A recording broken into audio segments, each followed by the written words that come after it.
Welcome back to another episode of Rock Boys Football. Sherrone Moore, this Michigan football program, wrapping up their spring game Saturday afternoon. Dill, want to hop on? Just give a little instant reaction, talk about some players that were really standing out. And I'll say this right off the bat. We talked about this all week.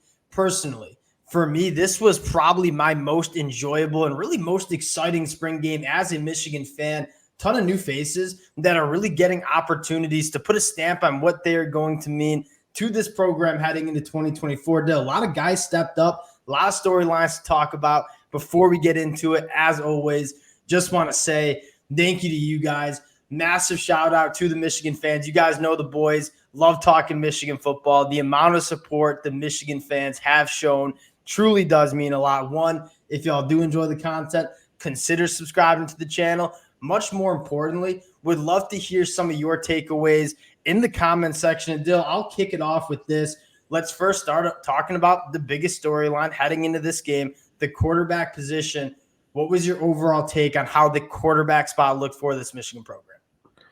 I mean, I think it was solid. Again, there were probably some things from Orji you wish maybe some of the down the field accuracy and just like the feeling and timing with some of his receivers down the field was a little bit better. But I thought for the most part, he was pretty accurate, very decisive, which is one thing I think you were very much wanting to see. And frankly, I think it's pretty clear he's going to be the guy. You just get the sense of how he carries himself, how he played today, and just the overall feel that it seems like this job's wrapped up. From an outsider's perspective, just taking a look at the vibes, the leadership roles, it does seem like Alex Orji probably has the most command of this offense and command of the locker room. Now, getting into the evaluation part, we said heading into this one, the biggest storyline for Alex Orji was the command of the offense. Are you getting the football out on time quickly? That was check, check, check. He didn't put the ball in harm's way one time. I think the only gripe that you mentioned was, probably the ball placement and the accuracy, not always on point. Obviously, this is his first spring really getting starting reps with this Michigan offense. Yeah, you have some question marks about the accuracy, but Dill, I'll tell you this.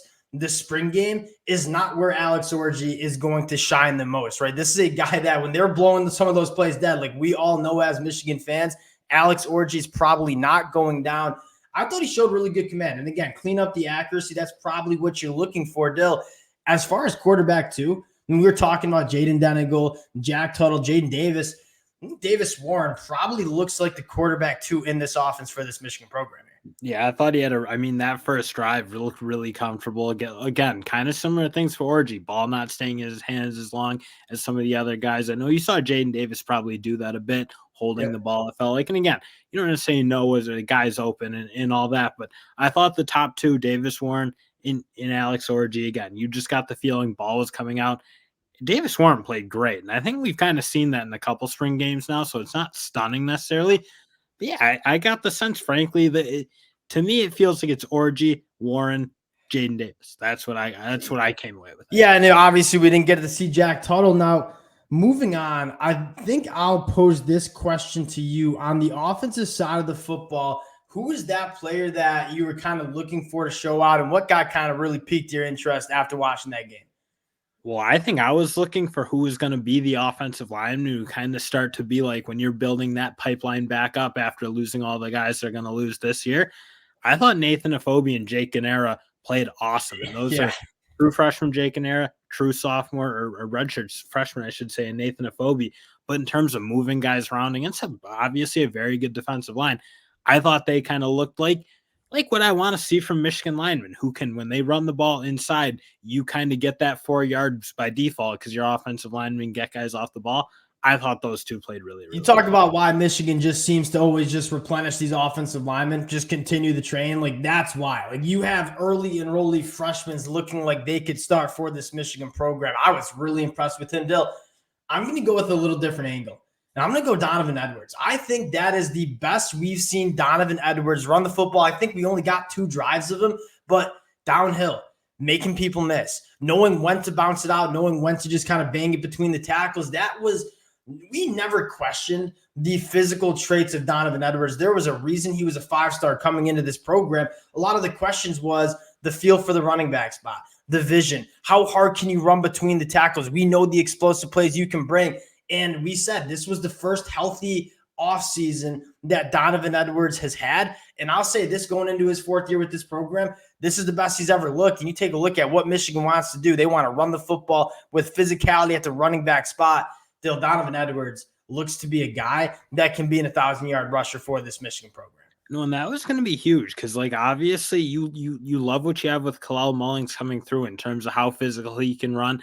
But I think, again, you want to see Donovan Edwards take that step. And to me, I want to see him be the number one guy. I want to see him get the most carries because if he's doing that, that means Sherrone Moore and that offensive staff trust the way that he's going to run.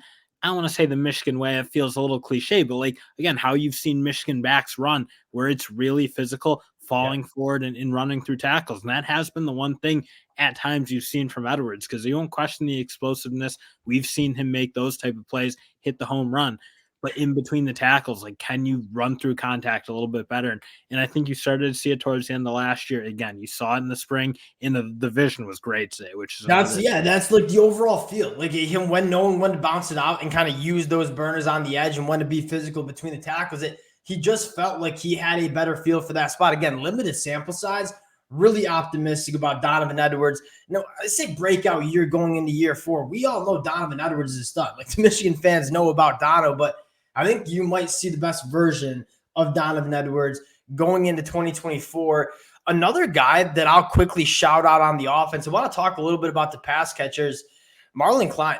This was a guy that if you're a Michigan fan that's following the spring practice notes, a lot of the conversation was, all right, we know we have the best tight end in the country in Colston Loveland. Who is going to be that tight end 2? We talk about it all the time. Tight end 2s in Michigan offenses are extremely productive. They're extremely valuable. Marlon Klein, we kind of knew is a hyper athlete. He showed that in the pass catching department. Dill, take a look at what he's doing inline blocking. I think that was optimistic as well in terms of, can you be a tight end that plays consistently for Michigan? You got to block. And I think Marlon Klein showed that he can be that tight end 2 for this Michigan offense. I mean, frankly, you got to do both at a really high level because you saw how much pressure Michigan is able to put on offenses with that Barner Colston Loveland combo, and how effective both those guys can really block at a high level. Both could really catch it. And again, you were kind of looking for who that number 2 guy was going to be because you do need it in the way, especially with the way Orgy's probably going to run this offense where it's going to be very physical.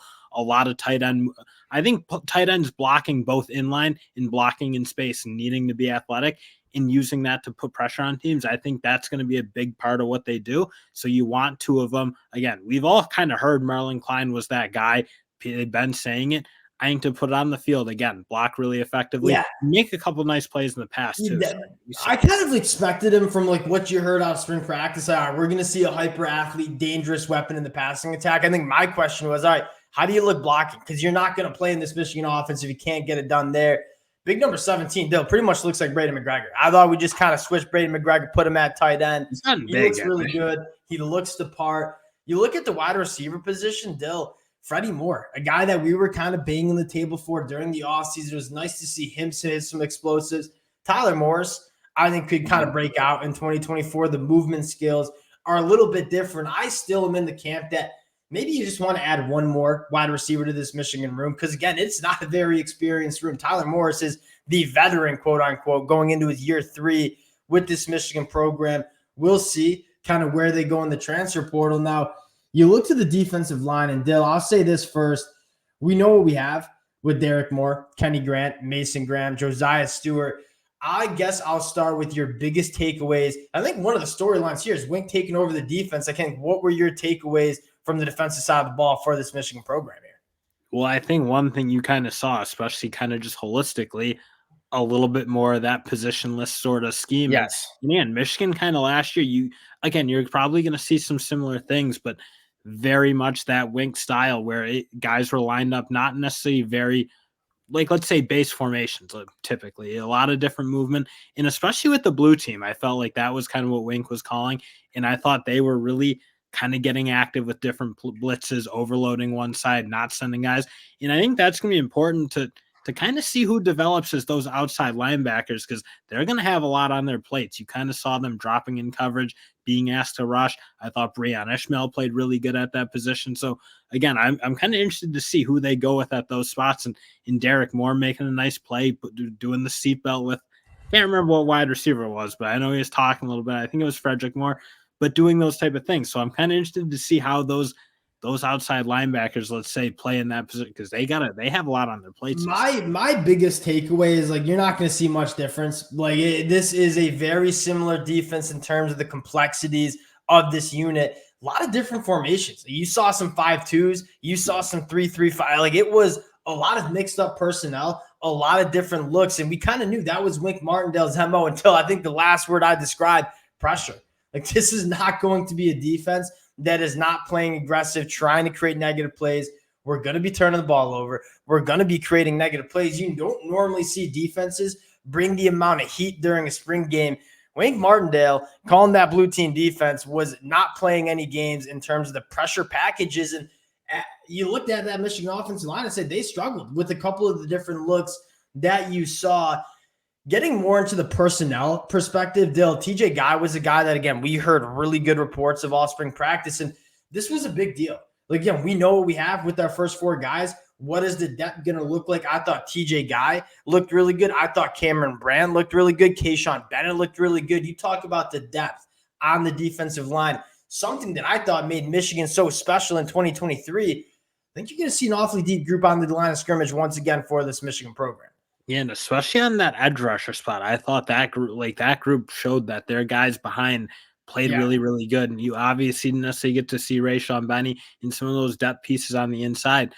But like I think that to see that edge rusher group step up, because that was kind of where you were looking, well, are we a little bit thin? Is that a room? Again, TJ Guy kind of playing the way they thought they would, or the way that guys were kind of the team was saying he played well. So yeah, I thought it was good to see enough edge rushers kind of be able to play the way they played last year. They were platooning it, and guys were really fresh all the time.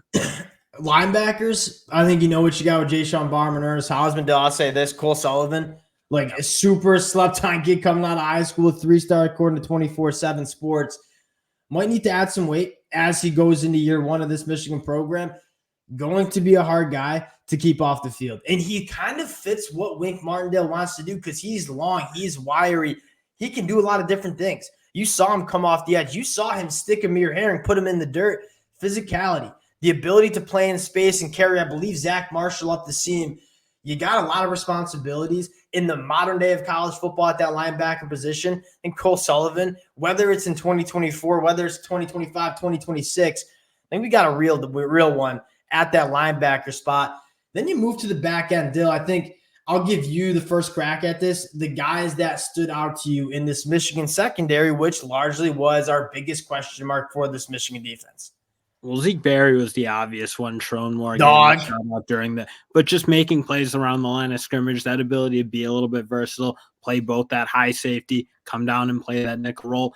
Again, kind of those things. Well, who is going to replace Sanders still? Because everyone knows for the past couple of years, he has been as important as any guy on that defense. So I thought he played really well.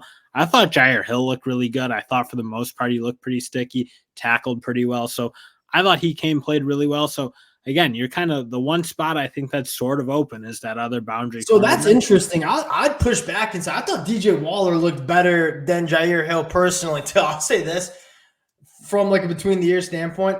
Like I like both of these guys. Like they are the ultimate competitors. They're talking that junk after the play. And that's what you want in your cornerbacks. Like you want those guys to be ultimate competitors. I was impressed with both. The look of DJ Waller, the physicality in which he plays with, especially around the line of scrimmage on that 4th and 1, that was very encouraging. You look at the question marks we had coming in. We didn't have a question mark about Will Johnson, not much of a question mark about Makari Page, but Zeke Berry stepped up. Jair Hill stepped up. DJ Waller stepped up. I think that's massive for Michigan fans, and I think that's your biggest takeaway.